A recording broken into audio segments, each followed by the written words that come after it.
అంటే ఏదైనా కూడా మనం ఓంకారం నుంచి ప్రారంభించాలంటారు కదా.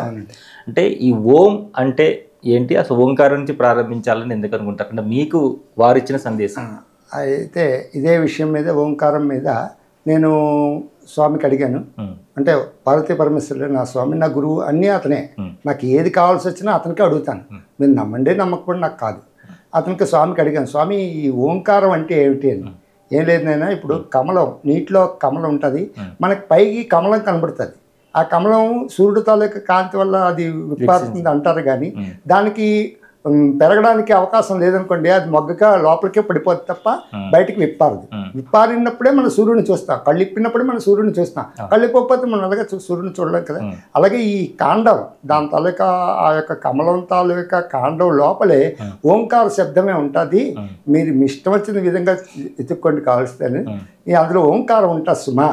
ఆ ఓంకారం వల్లే ఆ కమలం అంత బాగా విప్పారుతుంది. కొన్ని కమలాలు విప్పారు లేదు అంటే దాంట్లో కమలంలో సరైన శక్తి లేదు అని అర్థం. అందుకని మనకి సైంటిఫిక్గా మనం తెలుసుకోవాల్సింది ఏంటంటే, మన శరీరంలో కూడా ఆ ఓంకారాన్ని ఎల్లప్పుడూ మనం మనసు ద్వారా కానీ నోటి ద్వారా కానీ అలాగా మనం ధ్యానం చేసుకుంటూ ఉంటే మనం ఎంతో ఉన్నతంగా కలకలలాడుతాం. మనం అంటే సూర్యుడు మన మీద పడుతుంటుంది, అందరి మీద పడుతుంది సూర్యుడు, కలగా అన్ని కమలాల మీద పడతాయి. కానీ ఆ కళ అన్నది కావాలి అంటే ఆ ఓంకారాన్ని మనం ప్రతిష్ఠించుకోవాలి. ఆ ఓంకారాన్ని ఓ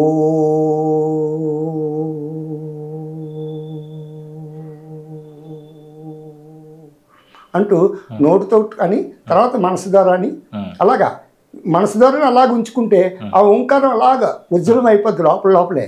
అంతేగాని మనం పెద్ద సౌండ్ పెట్టేసుకొని చేయవలసిన పని ఏమి కూడా లేదు. నేను అదే విషయం మీద ఇంకొకసారి నేను బండి కొనుక్కుంటున్నాను అనుకున్నాను. ఓంకారేశ్వర టెంపుల్కి వెళ్ళి, స్వామి నాకు బండి కావాలండి. అయితే బండి అంటే బండి వస్తే దానికేమో తీసుకోండి. నిజంగా మా అబ్బాయి చెప్పడం, బండి నిజంగా ఆ టీవీఎస్ విక్టర్ వచ్చేయటం అయిపోయిన తర్వాత నేను అడిగాను, స్వామి మీరు ఇచ్చారని నాకు గ్యారంటీ ఏమిటి? గ్యారంటీ ఎట్టినైనా నీ బండి నెంబరు ఇంత ఉంది, ఆ నెంబర్ కాకుండా ఇంకో పక్కన ఇంకో 39 అని నెంబర్ ఉంటుంది చూడు అని. 39 నెంబర్ ఉంటావా? అప్పుడు మళ్ళీ వెళ్ళి చూశాను, 39 నిజంగానే ఉంది. ఇదేమిటి సమయం 39కి ఓంకారానికి సంబంధం ఏంటి అని అడిగాను. ఏం లేదన్నా 3 నెంబర్కి 9 కానీ మధ్య నుంచి యాడ్ చేస్తే ఓమే అవుతా చూసుకో అన్నారు. అప్పుడు నిజంగానే 3ని ఆ 9 మధ్యని యాడ్ చేస్తే ఓమే అవుతుంది. అప్పుడు అందరికీ చెప్తుంటాను అనమాట, బాబు ఓంకారం అంటే మనం ఈ కపిల ముని తాలూకా సాంఖ్యశాస్త్రం ప్రకారం కూడా ఈ 39 అన్నది కూడా మనకు ఓంకారం కిందే వస్తుంది అనేసి. ఇంకో పర్యం కూడా అదే విధంగాను ఇప్పుడు కైలాసంలో హిమాలయాల్లో మీ యొక్క ఓంకారం అనేది ఒకటి ఉంది స్వామి. ఆ ఓంకారం అసలు దాంట్లో ఏంటుంది? 39 ఇప్పుడు నేనే అదే అనుకుంటాను, 39 అనుకుంటాను, లేకపోతే ఓం అనుకుంటారు. అందులో ఏముంది? ఆ ఓం అనే పదంలో లేకపోతే ఆ ఓం అనే రాయబడిన ఆ అక్షరంలో ఏముంటుంది అని అడిగాను. అంటే ఏం లేదు నాయన, నా శరీరమే 3 తలలతోటి ఏ విధంగా అయితే మీరు అనుకుంటున్నారు బ్రహ్మ విష్ణు మహేశ్వరులు అనుకోండి, ఇంకోటి అనుకోండి, దాన్ని నా తాలూకా 3 అనే పదమే నా యొక్క 3 రూపాలతో ఉన్న అక్షరం 3 అని చెప్పారన్నమాట. అక్కడ నుంచి నేను ఏం చేస్తానంటే ఒక బొమ్మ గీసి, ఆ బొమ్మకి ఒక మనిషి బొమ్మ గీసి దానికి 3 బొట్టలు వేసి అది ఇదే ఓంకారం సుమా అని అనుకుంటేవాడిని. ఇంకా తర్వాత నాకు తెలిసింది ఏంటంటే 3 అనేది ఈశ్వరుడు అయినప్పటికీ ఆ 9 అనేది నవకాళి అని, నవదుర్గ అని, నవశక్తి అని, ఈ అందరు కూడా శక్తులు అందరూ కూడా కలిసి అందులో ఉంటారు అనే ఉద్దేశం మీద 39 ఏర్పాటు చేయబడింది అనేసి కూడా అని తెలుసుకున్నాను. అంతేకాకుండా ఈ ఓంకారాన్ని నేను చూసుకుంటూ ఇలా కాదు స్వామి, అసలు మీ దర్శనం ఇవ్వండి, నాకు మీ దర్శనం ఇస్తే నేను చేస్తాను అని ఎవరో ఒక అతను ఉన్నారు తగ్గవాడు. నేను కైలాసం వెళ్ళాను, దర్శనం చేసేసుకొచ్చాను.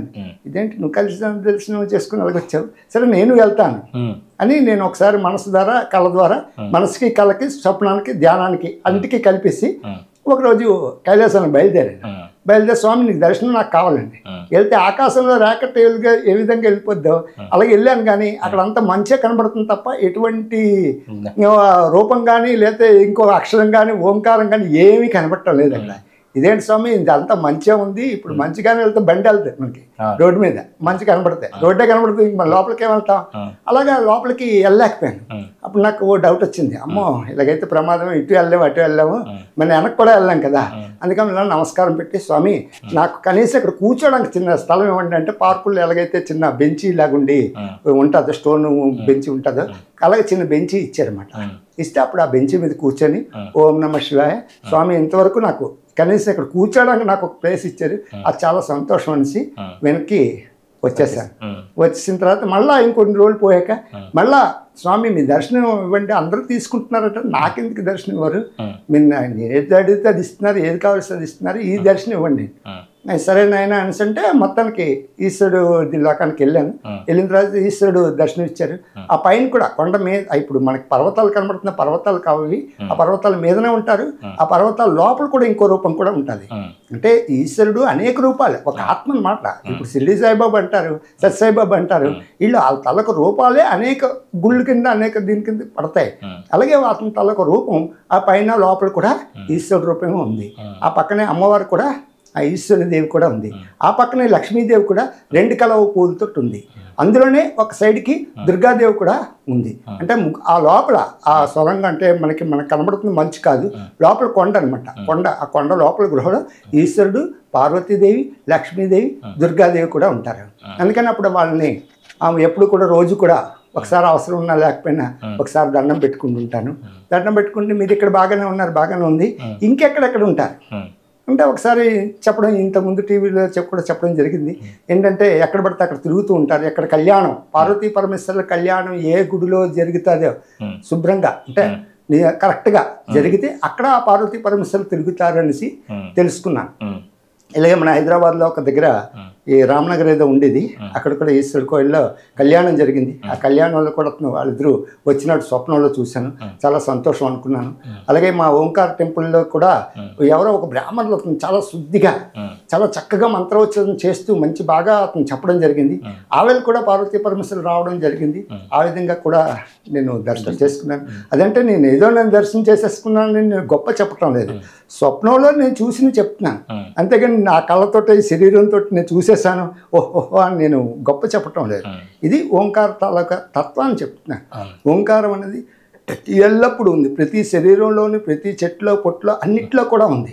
ఇదేంటంటే చెట్ల పొట్లో కూడా ఓంకారం ఉండడం ఏంటంటే మీకు ఒక పుష్పం గురించి చెప్పాను, అదేవిధంగా ఒక కాయ గురించి కూడా చెప్తాను. చూడండి, ఒక చింతపిక్క ఉంది, చింతపిక్క నీళ్ళలో వేసి ఏ అవసరం లేదు, ఏమీ చేయవసరం లేదు, దాని మట్టుకు అదే పడుతుంది, దాని మట్టుకు అదే భూమిలోకి వెళ్తుంది, దాని మట్టుకు అదే చెట్టు రూపంలో చిన్న మొక్క ఆకుపచ్చగా 2 పిక్కలుండి అర్ధనారీశ్వర రూపంలో అందరూ ఉంటారు అని అతని స్వామి చెప్పారు. నాకు కూడా తెలియదు అది, మనం ఏదో చింతపిక్క ఏదో నానింది బయటకు వచ్చింది అని అనుకుంటాం, కానీ ఏంటంటే అక్కడ క్లియర్ కట్గా చెప్పారన్నమాట రత్న స్వామి.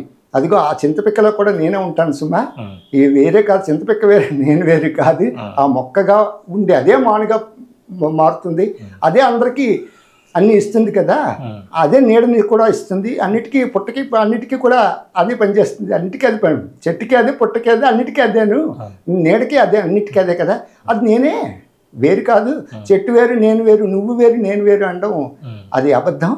కాబట్టి ఒక నిజం తెలుసుకోవాలంటే ఇదిగో ఈ చింతపిక్క నీకు ఉదాహరణ.